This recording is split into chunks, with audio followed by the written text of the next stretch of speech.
Taylor Swift, you did me dirty. Hello, I'm H.G. Tudor.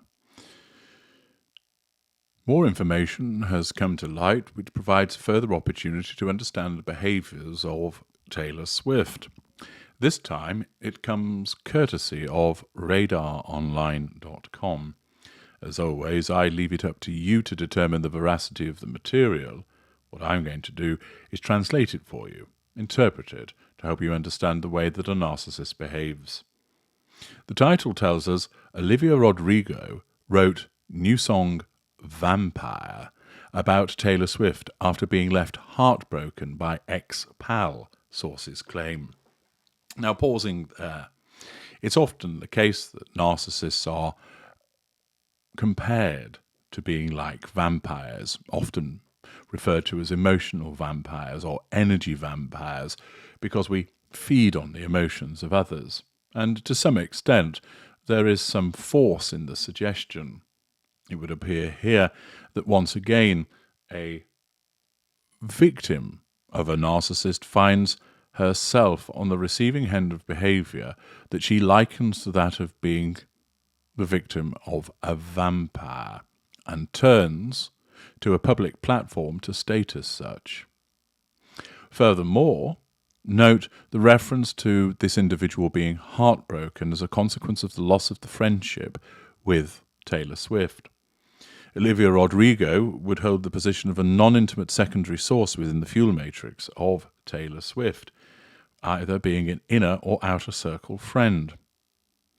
It's usually familial members and intimate members of the fuel matrix that find themselves suffering the most, but there will be instances where friends can be mistreated, subjected to corrective devaluations, and in some instances, even disengaged from.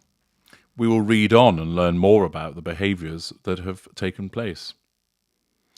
Olivia Rodrigo has been left heartbroken after her idol, Taylor Swift, did her dirty after first becoming her friend, and sources claim her new song Vampire was inspired by the situation.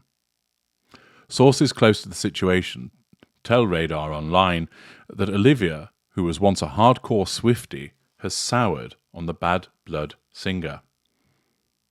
For weeks, fans have been determined to figure out who Olivia's new song Vampire was written about. On the track, Olivia sings, "I hate to give the satisfaction, asking how you're doing now. How's the castle built of people you pretend to care about?" Well, if it's Swift that she's talking about, it is interesting to note that she hates to give the satisfaction asking how you're doing, and of course, you ought not to do that. That's a breach of no contact. You should apply the principle of GOSO, get out and stay out. When you realise you're dealing with a narcissist, you must fight the emotional thinking which causes you to ask about how the narcissist is doing. That is the emotional thinking corrupting your compassion trait of decency and compassion.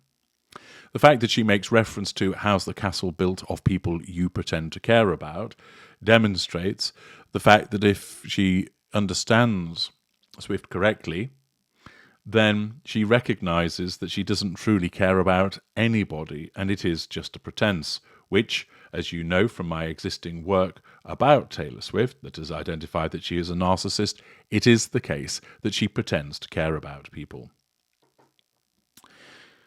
The lyrics continue, stating, "I used to think I was smart, but you made me look so naive. The way you sold me for parts, as you sunk your teeth into me. Oh, bloodsucker, fame fucker." Olivia belts. "And every girl I ever talked to told me you were bad, bad news. You called them crazy. God, I hate the way I call them crazy too. You're so convincing." A common lament there from the victim of the narcissist, whereby the victim actually finds that they were warned by other victims who said, this person's bad, bad news. And of course, as a response to that threat to control, the narcissist smears them by alleging, oh, don't listen to those individuals, they are crazy. And here, this victim, like so many others, was taken in by that smearing and believed the narcissist, only to realise that actually those other victims were right all along, and laments the fact that the narcissist was so convincing. Initially, Fans believed the song was about Olivia's ex-boyfriend, Adam Faze. A source close to the singer denied the claim. The song isn't about Adam Faze, an insider told People. Others have speculated the track is about her other ex, Zach Beer. Olivia said the song was written because she was upset about a certain situation, and the chords, melody, and lyrics just poured out of her. She added that writing this song helped me sort through lots of feelings of regret, anger, and heartache. I hope it helps you deal with any bloodsuckers in your life, she told fans. Others have questioned whether the song was written about Taylor Swift. Sources explained that the friendship ended after Taylor's team demanded a hefty cut of royalties off songs from Olivia's first album, Sour, sense of entitlement, residual benefit. Back in 2021, as Olivia started promoting her debut album, she spoke about her love for Taylor, Positive Fuel. She admitted her music was inspired by Taylor's work.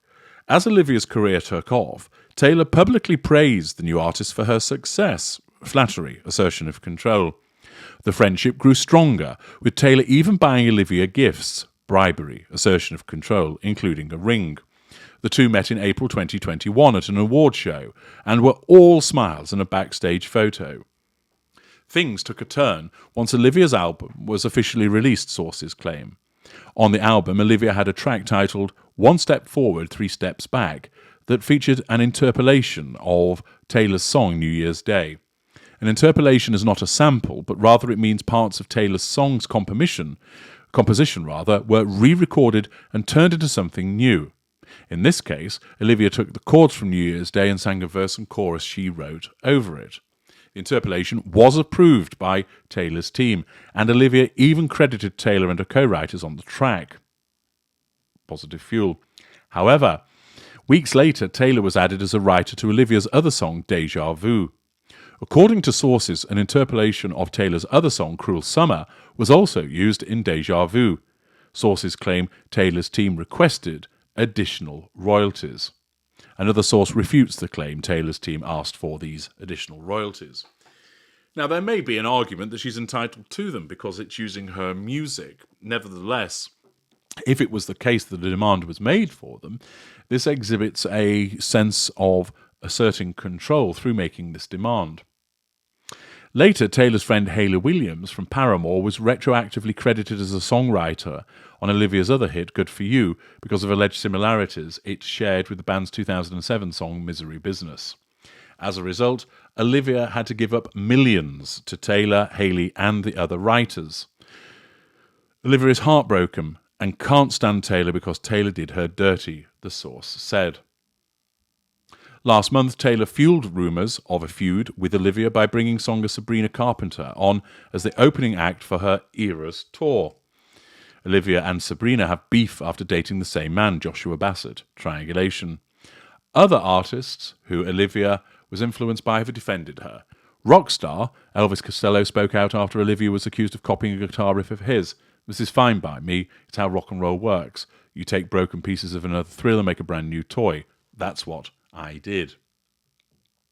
Accordingly, if this information is accurate, it would appear that Taylor Swift drew Olivia Rodrigo in, flattered her, bribed her, made her a friend, and then has turned around and said, you don't use my music without my complete approval and permission, and I want money for it. And her use has amounted to a threat to control, which Taylor Swift has then stamped down on, causing the loss of the friendship. Not, of course, that she cares. I'm H.G. Tudor. Thank you for listening.